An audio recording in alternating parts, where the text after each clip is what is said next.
Hello young doctors, in this video we shall be discussing extraction of iron from its oxide, extraction of copper from cuprous oxide, extraction of zinc from zinc oxide by pyrometallurgy. Pyrometallurgy में क्या करते हैं, suitable reducing agent लेंगे, iron oxide में डालेंगे और oxide जो है वो रिड्यूस हो जाएगा. नाउ आयरन के अगर उसकी ऑक्साइड से पहले तो हमारे पास और होती है, और कौन कौन सी होती है आयरन की, hematite. Hematite is Fe2O3 that is ferric oxide. Then we have limonite. Limonite होता है Fe2O3.3H2O hydrated oxide of iron. Then we have magnetite. Magnetite जो है दिस इज मिक्स्ड ऑक्साइड, इसमें FeO भी होगा और Fe2O3 भी होगा, तो इसको Fe3O4 लिखते हैं. इसके बाद सिडराइट भी है. Siderite is iron carbonate FeCO3. Then we also have iron pyrite और फूल्स गोल्ड भी इसको कहते हैं, आयरन सल्फाइड FeS2. नाउ अब हमारे पास 3 स्टेप्स इन्वॉल्व होते हैं आयरन को निकालने के लिए, और जो और होती है आयरन की वो कौन सी होती है, हीमेटाइट. हीमेटाइट से कन्वीनियंटली जो है आयरन निकल सकता है. 3 प्रोसेसेस में first process is concentration of ore, जहाँ पे गैंग के पार्टिकल्स को रिमूव करना होता है, और गैंग को रिमूव करने के लिए यहाँ पर हम मेथड यूज करते हैं दैट इज हाइड्रोलिक वॉशिंग. उसको ग्रेविटी सेपरेशन भी कहते हैं, बिकॉज आयरन जो है इसका वेट ज़्यादा है तो इसको वॉश करते हैं. जो इम्प्योरिटीज़ होती हैं वो लाइट वेटेड होती हैं, तो इनको हम पहले वॉश करेंगे, यहाँ से वाटर पास करते हैं, मैंने पहले वाले वीडियोज़ में दिखाया भी था, और यहाँ से इसको पास करेंगे. दीज आर विलफिलेटेबल्स, तो जो और होगा वो यहीं पे रह जाएगा, लेकिन जो इम्प्योरिटीज़ है, जो गैंग है, वो जो है यहाँ से वॉश ऑफ हो जाएगा. नेक्स्ट इसके लिए फ्रोथ फ्लोटेशन भी हम यूज़ कर सकते हैं. सल्फाइड ओर के लिए फ्रोथ फ्लोटेशन अगर आपको याद हो तो इसमें क्या करते हैं कि हमने पहले ओर ले लिया, और में हमने क्या डाल दिया, और जैसे कि हमने आयरन का ले लिया, अब इसमें गैंग के भी पार्टिकल्स हैं तो उनमें हमने डाल दिया अपाइन ऑयल, जेंथेट डाल दिया, कलेक्टर जो कि झाग बनाते हैं. उसके बाद इसमें फ्रोथ स्टेबिलाइजर डाला ताकि जो झाग है वो बनी रहे. जैसे हम झाग को बनाते थोड़ी देर हिलाओ तो वो चली जाती है झाग. ना झाग बनी रहे उसके लिए फ्रोथ स्टेबिलाइजर ऐड करते हैं. फिर यहाँ पे जो है इसमें पैडल, रोटेटिंग पैडल भी डालते हैं ताकि एयर का पासेज होता रहे और ये जो अच्छे से बने. फ्रोथ में आ जाएगा sulphide ore, because sulphide ore is preferentially wetted by oil. Sulphide और ऑयल से मतलब वेट होती है, और जो गैंग के पार्टिकल्स है वो वाटर से, वाटर वाला नीचे रह जाएगा, और सल्फाइड और जो ऑयल में वेट हुई थी वो झाग बन के ऊपर आ जाएगी. इसको स्किम ऑफ करके हम आयरन की ओर निकाल सकते हैं, गैंग के पार्टिकल्स वाटर में ही रह जाएंगे. So this is concentration of ore. Second method is calcination. अब कैल्सिनेशन में क्या करते हैं, अगर हमारे पास ओर में ऑक्साइड है, जैसे कि कार्बोनेट ओर है या ऑक्साइड ओर है, उनको हम विदाउट ऑक्सीजन हीट करेंगे. That method is known as calcination, या फिर लिमिटेड सप्लाई ऑफ ऑक्सीजन में. जैसे अगर हम ले सिडराइट ओर FeCO3, इसको अगर हम हीट करेंगे, this will form iron oxide plus carbon dioxide. Next ये जो आयरन की ऑक्साइड है ना, this will combine with that limited amount of oxygen to form ferric oxide. अब हमारे पास अगर सल्फाइड ओर होगी FeS2, इसको हीट करना पड़ेगा in presence of oxygen. This process is known as roasting. मैंने अपनी प्रीवियस वीडियोस में भी बताया था. This process is roasting, and roasting will form Fe2O3 and sulphur dioxide will get removed. तो ऑक्साइड्स और कार्बोनेट ओर के लिए कैल्सिनेशन और सल्फाइड ओर के लिए roasting process is employed to convert ore into its oxide. अब एक बार ओर oxide में कन्वर्ट हो गया है, देन इसकी करते हैं स्मेल्टिंग. स्मेल्टिंग का मतलब इसकी रिडक्शन करनी है इन presence of suitable reducing agent, ताकि जो है आयरन की ऑक्साइड रिड्यूस होके आयरन बनाए. और ये वाली प्रोसेस सबसे ज़्यादा इंपॉर्टेंट है एक्सट्रैक्शन ऑफ आयरन के लिए. Why? Because this process is carried out in blast furnace. Smelting जो होती है आयरन की ओर की, that is carried out in blast furnace. Blast furnace को अगर आप देखिए तो ब्लास्ट फर्नेस ऐसा होता है, इसमें ब्रिक्स, फायर ब्रिक्स लगे हुए होंगे, और ये टॉप और बॉटम पे नैरो होता है ताकि प्रॉपर फ्लो जो है यहाँ से बना रहे. यहाँ पे आउटलेट भी होता है वेस्ट गैसेस के लिए. बॉटम में टायरस 2 पाइप्स हैं, स्मॉल पाइप्स हैं, यहाँ से हॉट एयर को एडमिट करते हैं. यहाँ पे टैपिंग होल है जहाँ से आयरन निकलता है, मॉल्टन आयरन, और यहाँ पे स्लैग होल भी है, यहाँ से स्लैग निकलता है. अब क्या करते हैं ब्लास्ट फर्नेस में, यहाँ से फर्नेस चार्ज को ऐड करेंगे.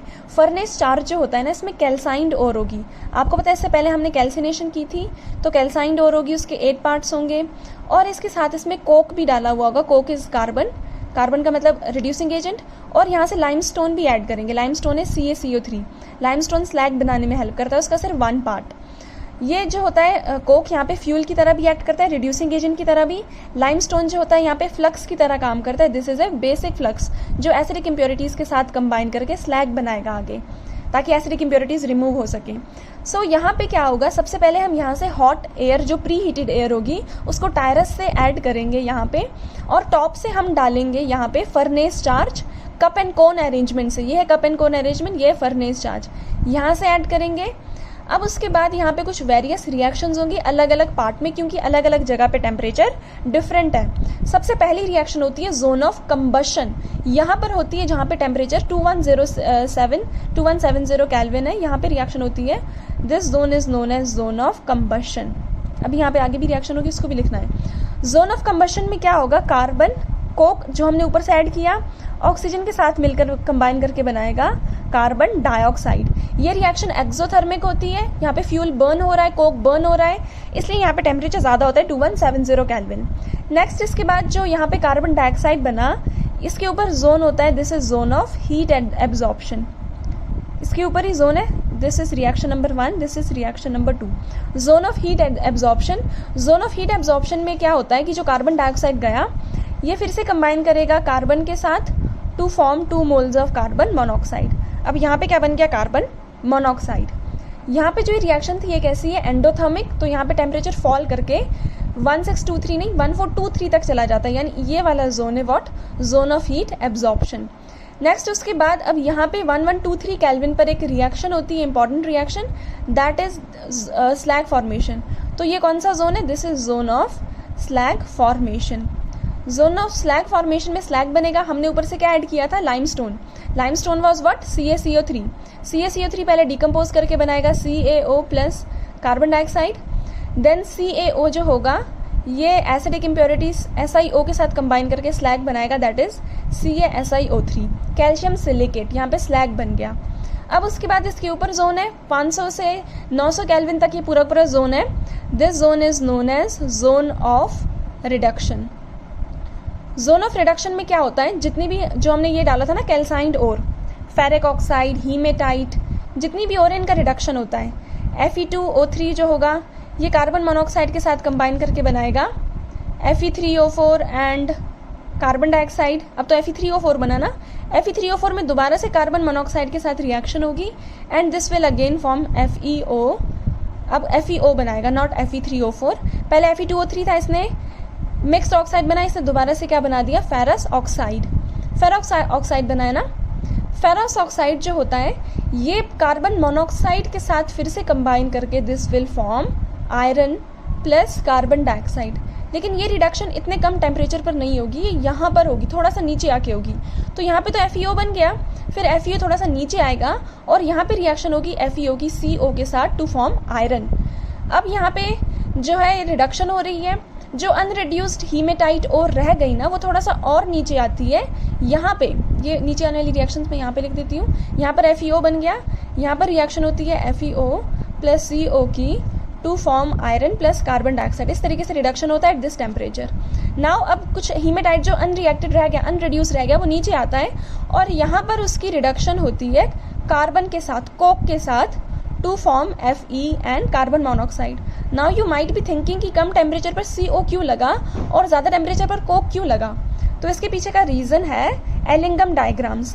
एलिंगम डायग्राम्स अगर आप स्टडी करेंगे तो यू विल, आपको पता होगा कि डेल्टा G हम प्लॉट करते हैं अगेंस्ट टेम्परेचर, और डेल्टा G की वैल्यू जितनी नेगेटिव होगी उतना अच्छा होगा, यानी जो नीचे दिया है ना वो वाला is a better reducing agent. और अगर हम तीनों की डायग्राम को, तीनों की लाइन्स को स्टडी करें ना तो ऐसे करके इनकी लाइन्स बनती हैं, कार्बन की और कार्बन मोनोऑक्साइड की। कार्बन मोनोऑक्साइड की लाइन यहाँ पे कम होती है, कार्बन मोनोऑक्साइड जो होता है यहाँ पे बेटर रिड्यूसिंग एजेंट है, दिस फॉर्म्स कार्बन डाइऑक्साइड। और अगर हम इस टेम्परेचर, ये टेम्परेचर कौन सा है, दिस टेम्परेचर इज 1073 केल्विन।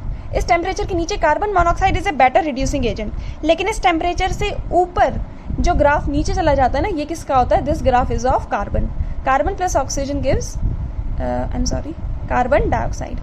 सो यहाँ पे क्या हो रहा था, carbon monoxide is a better reducing agent below 1073 kelvin, लेकिन above 1073 kelvin carbon is a better reducing agent.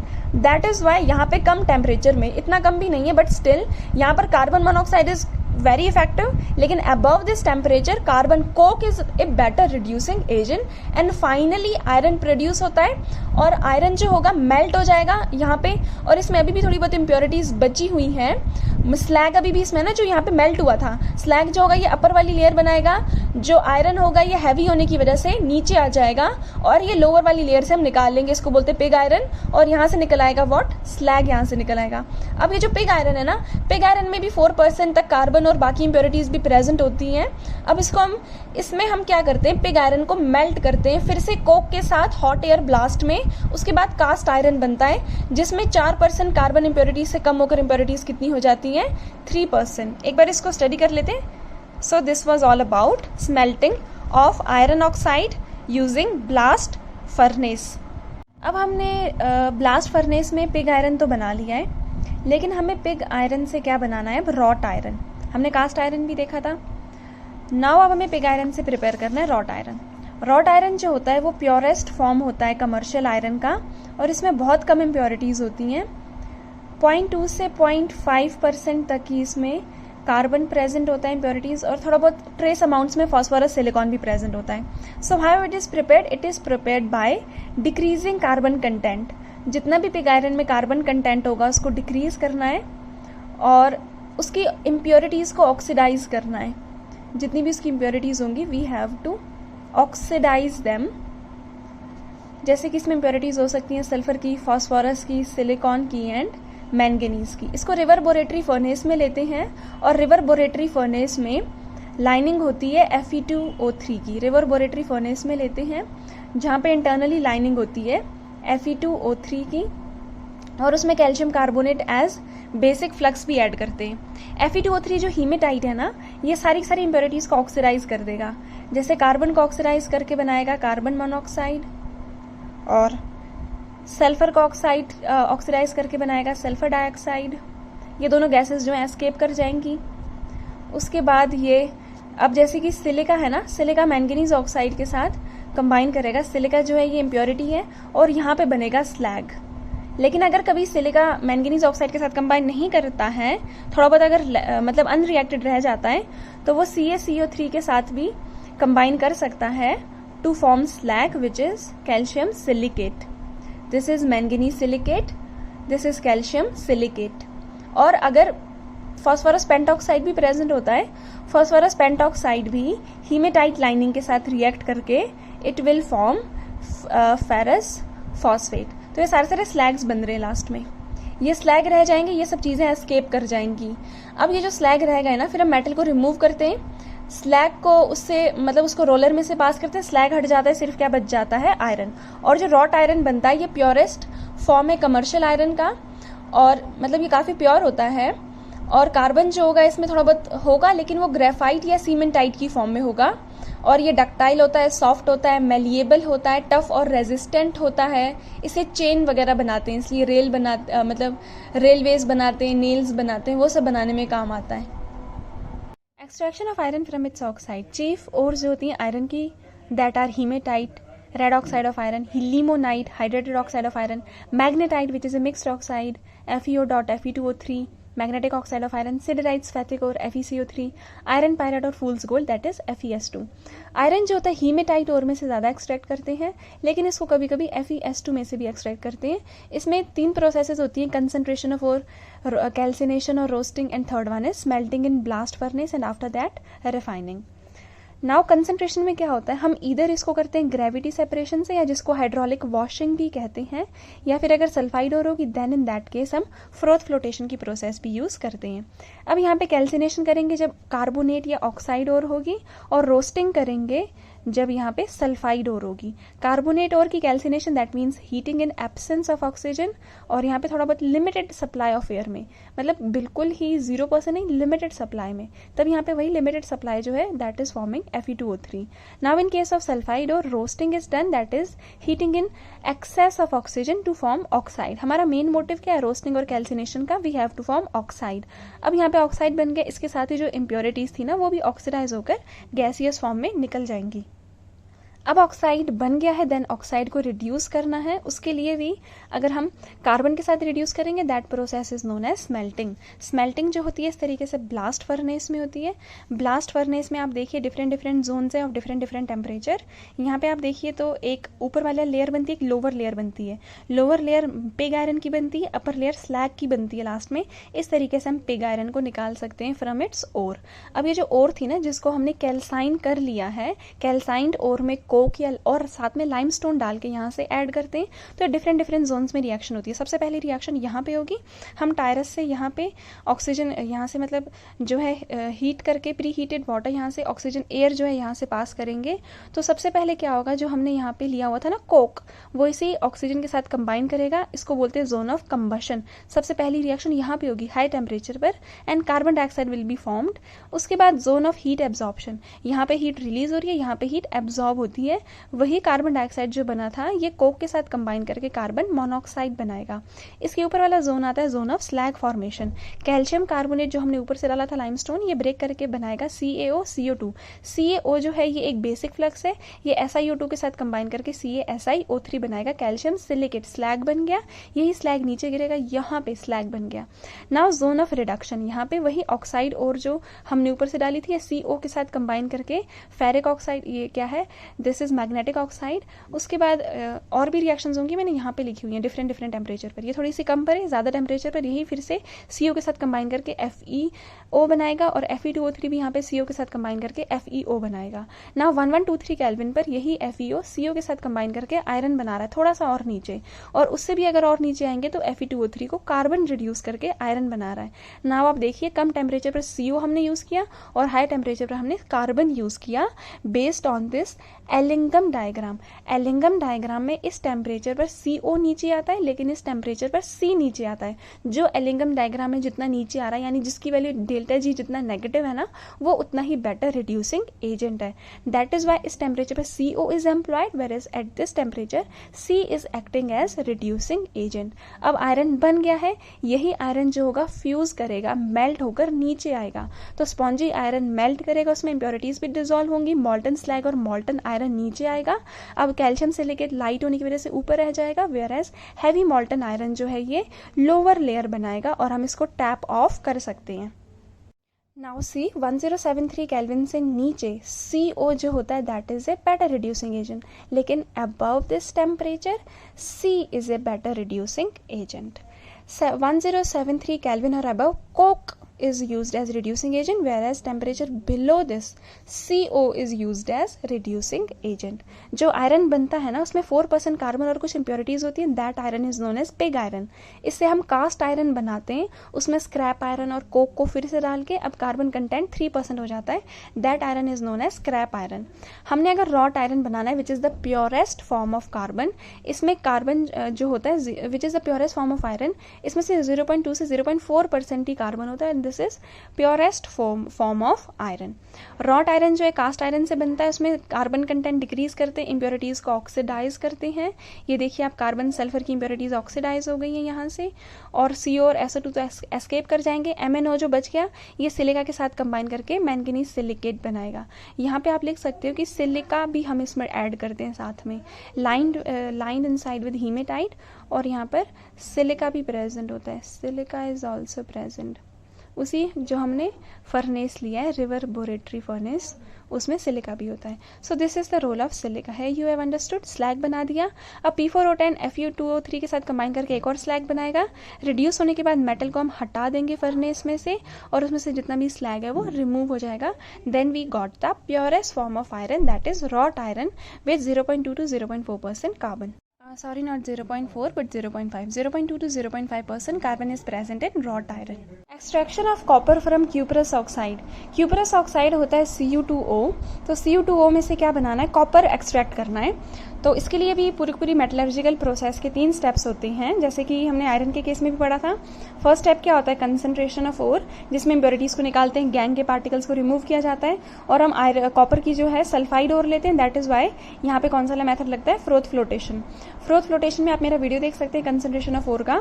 उसमें क्या करते हैं, पहले ओर लेते हैं, उसको वाटर में डालते हैं, वाटर में पाइन ऑयल डालेंगे, ऑयल डालते हैं, जेंथेट डालते हैं, फ्रोथ स्टेबिलाइजर क्रेसोलैनिलीन डालते हैं, जो कि यहाँ पे झाग बनाते हैं, और यहाँ पे जो है पैडल भी लगाते हैं, रोटेटिंग पैडल, ताकि यहाँ पर एयर का कंटिन्यूस सप्लाई बना रहे। फिर यहाँ पे झाग बनती है फ्रोथ। फ्रोथ में क्या आ जाता है, sulphide ore, because sulphide ore is preferentially wetted by oil, and gangue particles जो है वो पानी में ही रह जाते हैं। सल्फाइड ओर झाग में आ जाती है, फिर झाग को हम साफ कर लेते हैं, तो इस तरीके से स्किम ऑफ कर लेते हैं, तो हमारे पास सल्फाइड ओर निकलती है, ईदर कौन सी वाली, Cu2s कॉपर ग्लैंस, और either CuFeS2 copper pyrite. Now what happens, अब ये और बन गई। अब इस और की क्या करनी है, इसके बाद इसमें ऑक्साइड में बदलना होता है। Second process is converting this ore into oxide. इसके लिए 2 मेथड्स हैं, ईदर कैल्सिनेशन, रोस्टिंग। क्योंकि ये सल्फाइड ओर है, इसके पास बिल्कुल भी ऑक्सीजन नहीं है, तो हम इसको ऑक्सीजन की प्रेजेंस में हीट करते हैं। That process is known as roasting. अगर कार्बोनेट या ऑक्साइड ओर होती ना, उस केस में हम क्या करते, विदाउट ऑक्सीजन या लिमिटेड सप्लाई ऑफ एयर में इसको हीट करते, उसको बोलते हैं कैल्सिनेशन। लेकिन यहाँ पर method employed is roasting. Roasting में क्या करेंगे, Cu2s में ऑक्सीजन ऐड करेंगे, this will form Cu2O and sulphur dioxide. अब उसके बाद रोस्टिंग जब होगी, ऑक्साइड में बदल गया, उसके बाद नेक्स्ट मेथड आता है रिडक्शन। इसको रिड्यूस करना होता है सुटेबल रिड्यूसिंग एजेंट से, जिसकी वजह से ये क्या बना दे, कॉपर बना दे, और यहाँ पे क्या बनता है साथ में, कार्बन मोनोऑक्साइड। नाउ प्रोसेस इतनी सिंपल नहीं है। क्यों नहीं है सिंपल, बिकॉज एक्चुअल प्रोसेस में कॉपर पायराइट को जब हमने कंसंट्रेट कर लिया ना रिवर्बोरेटरी फर्नेस में, तो कॉपर पायराइट में FeS भी रह जाता है, CuFeS2 लेंगे, तो इसमें अगर हम ऑक्सीजन डालते हैं, रोस्टिंग कर रहे हैं ना इसकी सबसे पहले, तो यहाँ पर Cu2s बनता है, और Cu पहले ये हो रहा है, ठीक है, ये कौन सी वाली प्रोसेस है, जैसे हम रोस्टिंग कर रहे हैं यहाँ पे, तो यहाँ पे क्या बनता है, FeS, और साथ में क्या बनता है, सल्फर डाइऑक्साइड। उसके बाद ये जो FeS है ना, जब हम फर्दर इसकी मतलब रोस्टिंग करेंगे ना, तब ये बनाएगा FeO और सल्फर डाइऑक्साइड, और जो Cu2s होगा ना, इसकी भी रोस्टिंग होगी, तो ये क्या बनाएगा, Cu2O एंड सल्फर डाइऑक्साइड। अब क्योंकि जो आयरन है वो ज़्यादा रिएक्टिव है, तो ये ज़्यादा जल्दी से FeO बना देगा, लेकिन जो ये Cu2O है, ये इतने अच्छे से नहीं बनेगा, मतलब ये कम अमाउंट में बनेगा, ज़्यादा अमाउंट में बनेगा। उसके बाद क्या होता है, जो Cu2O जो बनता भी है ना, ये FeS के साथ कंबाइन करके दोबारा से Cu2s बना देता है। यानी रोस्टेड ओर में क्या है ज़्यादा, रोस्टेड ओर में ज़्यादा Cu2s होगा, और क्या होगा साथ में FeO होगा, जो इस वाली प्रोसेस से बन रहा है, और Cu2s भी होगा इसमें। उसके बाद अनरिएक्टेड FeS भी होगा। रोस्टेड ओर को फिर हम सिलिका डाल देते हैं इसमें, अब काम आएगा सिलिका का। Now we have FeO present, जो हमें नहीं चाहिए, जो इम्प्योरिटी है, तो इसके लिए हम इसमें सिलिका डालते हैं, FeO, इसमें ऐड करेंगे silica, SiO2, this will form ferrous silicate, this is known as slag. तो रोस्टेड ओर में जो है, इसमें हम क्या करते हैं, ब्लास्ट फर्नेस में इसको हीट करेंगे, स्मेल्टिंग की प्रोसेस फाइनली वहाँ पर होगी, तो जो FeO होगा ना, ये सिलिका के साथ कंबाइन करके स्लैग बना देगा। फिर उसके बाद पूरा मास मेल्ट हो जाएगा, स्लैग भी मेल्ट हो जाएगा, और जो कॉपर ऑक्साइड बना था ये भी क्या हो जाएगा, मेल्ट हो जाएगा। फिर उसके बाद जो स्लैग है लाइट होने की वजह से ऊपर रह जाएगा, लेकिन जो नीचे वाली लेयर है ना, मतलब कॉपर ऑक्साइड तो नहीं बना है, सॉरी, कॉपर सल्फाइड बना है, तो उसमें क्या होगा, कॉपर सल्फाइड होगा, थोड़ा बहुत FeS अभी भी बच जाएगा, तो ये जो है ब्लास्ट फर्नेस के नीचे आ जाएगा, ठीक है। तो हमने पढ़ा था कि इतनी सिंपल प्रोसेस ऐसी हो सकती थी, लेकिन ऐसी नहीं होती है, बिकॉज कॉपर पायराइट होता है, पहले वो FeS भी बनाएगा, Cu2s भी बनाएगा। FeS हमें नहीं चाहिए, लेकिन यही रोस्टिंग करके FeO भी बना देता है, और Cu2O जो हमें चाहिए था वो Cu2s बना देता है। नाउ अब हम इसमें फेरस ऑक्साइड डालते हैं स्लैग बनाने के लिए, और फिर जो आयरन मैट नीचे निकलता है ना ब्लास्ट फर्नेस का, हमने इतनी बड़ी डायग्राम बनाई थी आयरन के लिए, ब्लास्ट फर्नेस में नीचे क्या निकलता है, दिस Cu2s प्लस FeS, इसको बोलते हैं copper matte, this is known as copper matte. अब कॉपर मैट बन गया है, copper matte is Cu2s and FeS। अब इसमें से कॉपर निकालना है, this is what, this is copper matte. इसको पास करते हैं बेसिमर कन्वर्टर से। बेसिमर कन्वर्टर वैसे स्टील का बना होता है, इसमें सिलिका की लाइनिंग होती है, और यहाँ से हॉट एयर एंड सैंड भी इसमें पास करते हैं। तो जितनी भी थोड़ी बहुत इंप्योरिटीज होंगी, सल्फर की, आर्सेनिक की, एंटीमनी की, this will get converted into their oxides, और ये रिमूव हो जाएगा यहाँ से। लेकिन जो आयरन की सल्फाइड होगी ना, इसकी रोस्टिंग होगी, and this will form FeO and sulphur dioxide. अब यही जो FeO बना है ना, जिसका लास्ट टाइम पे मतलब इसमें सिलिका एक्ट करेगा, और ये क्या बना देगा, स्लैग। ये लास्ट टाइम भी प्रॉब्लम क्रिएट कर रहा था, नाउ ये किस में कन्वर्ट हो गया, स्लैग में। लास्ट टाइम ही वैसे स्लैग बना था, लेकिन यहाँ पे जो स्लैग बनेगा ये टॉप में फ्लोट करेगा और इसको हम इजीली रिमूव कर सकते हैं। उसके बाद तो आयरन रिमूव हो गया स्लैग की तरह। अब क्या बच गया, क्यूपरस सल्फाइड। तो क्यूपरस सल्फाइड में ऑक्सीजन ऐड करते हैं, ऑक्सीडेशन होती है इसकी, और ये बना देता है Cu2O एंड सल्फर डाइऑक्साइड। यहाँ से यही बनेगा। अब ये जो क्यूपरस ऑक्साइड था ना, Cu2O जो बना है, ये दोबारा से Cu2S के साथ कंबाइन करेगा, अनरिएक्टेड Cu2S के साथ, एंड बनाएगा copper and sulphur dioxide. So this is how we get copper metal. अब ये जो रिएक्शन जब कंप्लीट हो जाएगी ना, तब हम इस कन्वर्टर को थोड़ा सा टिल्ट करते हैं, इस वाले कन्वर्टर को थोड़ा सा टिल्ट करेंगे हम। मॉल्टन मेटल जो है उसको फिर हम डालेंगे मोल्ड में। मेटल फिर ठंडा होगा, जो SO2 गैस थी एस्केप कर जाएगी, थोड़ी बहुत रह जाती है उसमें, मतलब गैस के जो बबल्स है ना उसमें सॉलिडिफिकेशन के टाइम वहीं पे रह जाते हैं। तो ऐसे इसकी ब्लिस्टर्ड अपीयरेंस होता है इस मेटल की, इसलिए इस वाले जो कॉपर यहाँ से बना है ना इसको बोलते हैं ब्लिस्टर कॉपर।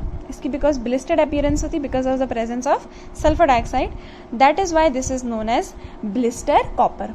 फिर ब्लिस्टर कॉपर की प्योरिफिकेशन होगी, उसके लिए हम अलग से वीडियो बनाएंगे। उसमें इलेक्ट्रोलिटिक रिफाइनिंग भी हो सकती है, पोलिंग से भी हम इसको प्योरीफाई कर सकते हैं।